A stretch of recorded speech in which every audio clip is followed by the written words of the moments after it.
দেখতে পারবেন যদি বিচারের বা বিচার প্রক্রিয়ার সময় কখনো মনে হয় যেটা বাংলাদেশের সমস্ত মানুষের দেখা উচিত যে আমরা ঠিক মতো করছি নাকি, আমরা স্বচ্ছতার স্বার্থে অ্যাকাউন্টেবিলিটির স্বার্থে সেটা ওপেন করেছি।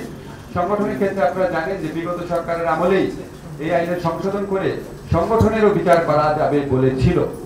সংগঠনের বিচার বিগত সরকারের আমলেই করা হয়েছিল, সংগঠনের শাস্তিকে ওই ধরনের কোনো কিছু বলা হয় না, সেটা আমরা অ্যাড করেছি।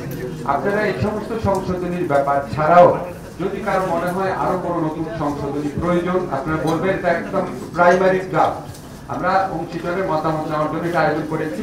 আমাকে আগেই একটা রিকোয়েস্ট করেছিল আমাদের জাহেদ জাহিদুর রহমান, খুবই জরুরি কাজ আছে, খুব স্বল্প নোটিশে আসতে বলছি। প্রথম দেখার জন্য আমাদের প্রসিকিউশন টিমটা হয়েছে, এর পাশাপাশি আমাদের ইনভেস্টিগেশন যে টিম আছে, চিফ ইনভেস্টিগেটর সহ যারা অন্যরা আছেন তাদের নিয়োগ করা হয়ে গেছে।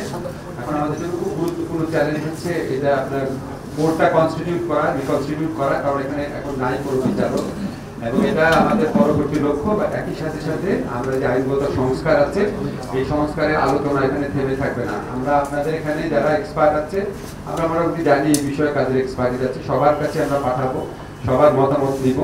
এবং আমাদের এখানে দুইটা জিনিস ক্লিয়ার করি, শুভ্র ভাই খুব ভালো মতো বলেছে, শুভ্র মানে আবিদুর রহমান খান ভালোভাবে বলেছেন যে আমরা কেন আপনার রোম স্ট্যাটিউট অনুযায়ী আমরা যেহেতু আমরা স্টেট পার্টি আমরা তো যেতে পারতাম, কিন্তু আপনি খেয়াল করে দেখুন এখানে একটা কথা বলা আছে, একটা স্টেট যদি আনএবল হয় অথবা আনউইলিং হয় তখন সে যাবে।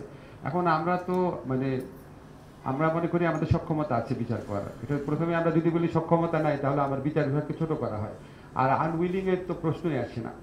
সেকেন্ড হচ্ছে যে হাইব্রিডের ক্ষেত্রে আমরা একটু ইনভেস্টিগেট করেছি, যেমন আপনারা জানেন কম্বোডিয়াতে যে বিচারটা হয়েছে সেখানে খেমা রুজের যে লিডার ছিলেন কিউ সাম্পান, খুব কুখ্যাত মানুষ ছিলেন, ওনার মতো একটা মানুষের বিচার আমি গ্রেফতার হয়েছে 2007-এ, বিচার হয়েছে 2018-তে, 11 বছর লেগেছে। কোনো কোনো ক্ষেত্রে 15 বছরেও বিচার সম্পন্ন হয় না। তো আমাদের কাছে মনে হচ্ছে এখানে একটা অনেক বড় দীর্ঘসূত্রিতা থাকে, আর আমাদের একটা ন্যাশনাল ইমোশনের ব্যাপার আছে। আমরা এই বিচার প্রক্রিয়ার খুব কাছাকাছি থাকতে চাই, এটার জন্য সবকিছু বিবেচনা আমরা এই আমাদের যে অভ্যন্তরীণ ট্রাইব্যুনালটা আছে ডোমেস্টিক, সেটাকে প্রেফার করেছি। একটা কথা শেষ বলতে চাই, আমি এটা প্রথম দিন থেকে বলছি, আমরা এখানে কোনো প্রতিশোধ চাওয়া, কোনো প্রতিহিংসা এটা না, আমরা সুবিচার চাই। আপনারা নিজের চোখে দেখেছেন কি ভয়ঙ্কর হত্যাকাণ্ড ঘটেছে। আমরা কখনো বিশ্বাস করতে পারতাম না যে মানে একটা দেশের মানুষ আরেকটা মানে একটা দেশের, আমি এটা বলতাম করে, একটা বৃদ্ধ প্রজন্ম একটা তরুণ প্রজন্মকে উন্মত্তভাবে খুনের নেশায় নেমেছিল আর কি। আমাদের চোখের সামনে আমরা সব দেখেছি। যত বেদনা বুকের ভিতর থাক, যত ক্ষোভ বুকের ভিতর থাক, আমরা এই চ্যালেঞ্জটা সম্পর্কে সম্পূর্ণ সচেতন আছি যে আমাদের এই বিচারটা সবার কাছে গ্রহণযোগ্য হতে হবে। আমার বুকের ভিতরে যত কষ্ট থাক, যত হতাশা থাক, যত আপনার ক্রন্দন থাকুক, ক্ষোভ থাকুক, বিচারটাকে অবশ্যই আমাদের সবার কাছে গ্রহণযোগ্য হতে হবে। আমরা সচেতন আছি, আমরা একটা ডিপলি পোলারাইজ সোসাইটিতে বাস করি।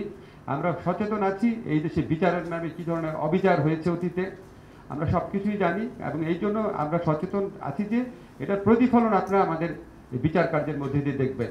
আমরা সর্বোচ্চভাবে চেষ্টা করব শুধুমাত্র আগের যে ইন্টারন্যাশনাল ক্রাইম ট্রাইব্যুনাল একটা বিচার যে আছে সেটার চেয়ে তো অবশ্যই অনেক গুণ ভালো, নিরপেক্ষ, গ্রহণযোগ্য বিচার হবে। আমরা চেষ্টা করব আন্তর্জাতিক বিশ্বের কাছে এবং এখানে বাংলাদেশি যারা প্রতিটা মানুষের কাছে যেন এই বিচার গ্রহণযোগ্য হয়। যেসব নেতারা বা যে সমস্ত ব্যক্তিরা এখানে বিচার কার্যের সম্মুখীন হবেন, তাদের যারা সমর্থক আছে তাদেরও যেন মনে হয় হ্যাঁ সত্যি উনি অন্যায় করেছে বা উনি অন্যায় করে নাই, তারাও যেন কনভিন্স থাকে।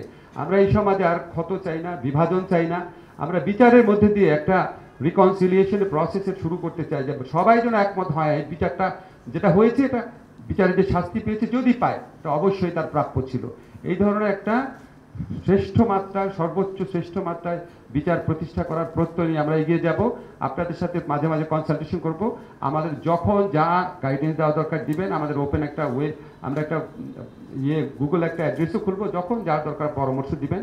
আপনাদেরকে একটা কথা বলতে চাই, আমরা সচেতনভাবে কোনো রকম কোনো অন্যায় করব না, অচেতনভাবেও করতে চাই না। সেজন্য সারাক্ষণ আপনাদের ওয়াচডগের মধ্যে থাকবো, সারাক্ষণ আপনার ওভারসাইট একটা মেকানিজমের মধ্যে আমরা নিজেদের রাখতে চাই। আপনাদেরকে সব সময় এই পুরা প্রক্রিয়াতে সহযোগী করতে চাই।